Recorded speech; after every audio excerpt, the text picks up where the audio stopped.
All right, you're about to start your challenge. We remember that we said that challenge is just a fancy way to talk about the fact that we're going to prepare a lesson. So here's what it takes to do that.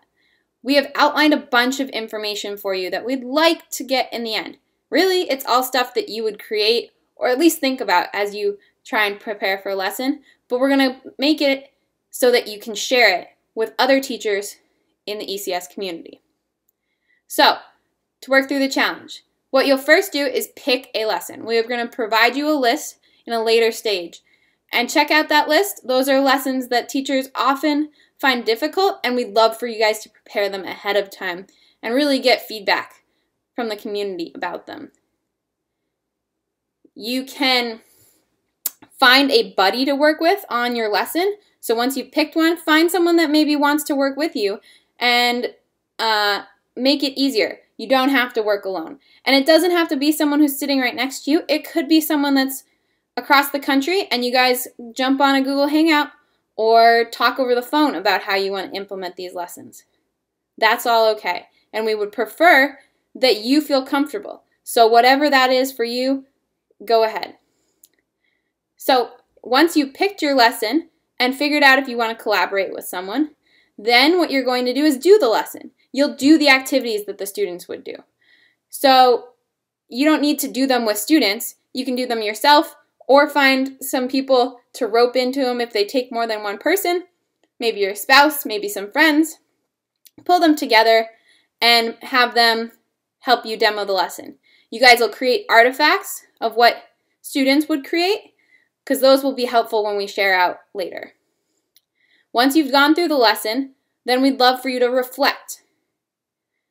Your reflection will give you a space to think about what you did in the lesson and what kind of things you think you want when you actually teach this with your students. Once you have reflected, then what you need to do is find resources or create resources that will help you implement this lesson.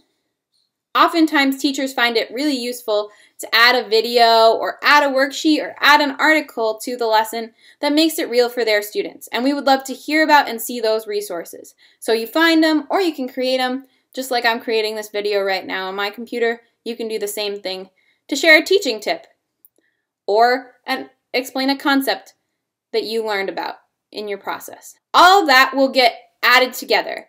And your last step will be to create your one-pager. Your one-pager is a cover sheet for your lesson. What it is it overviews everything you've learned. So you're going to pull together all your reflection, all your student artifacts, all of the resources you've created or found, and put them all together on one page. We have a template for that, so don't stress too much about it right yet. We hope these challenges will make your experience teaching easier. They're meant to be a way to prepare for lessons. After you've created your one-pager, you're going to be asked to submit it to the forum. The reason for submitting it to the forum is if everyone shares their one-pager, that's a lot of resources and information and learning that is getting shared between teachers. And when you do that, you can go look at any of the lessons that people have created, and that can help inform when you plan for that lesson. So hopefully as a community, we can build an extensive set of resources going forward.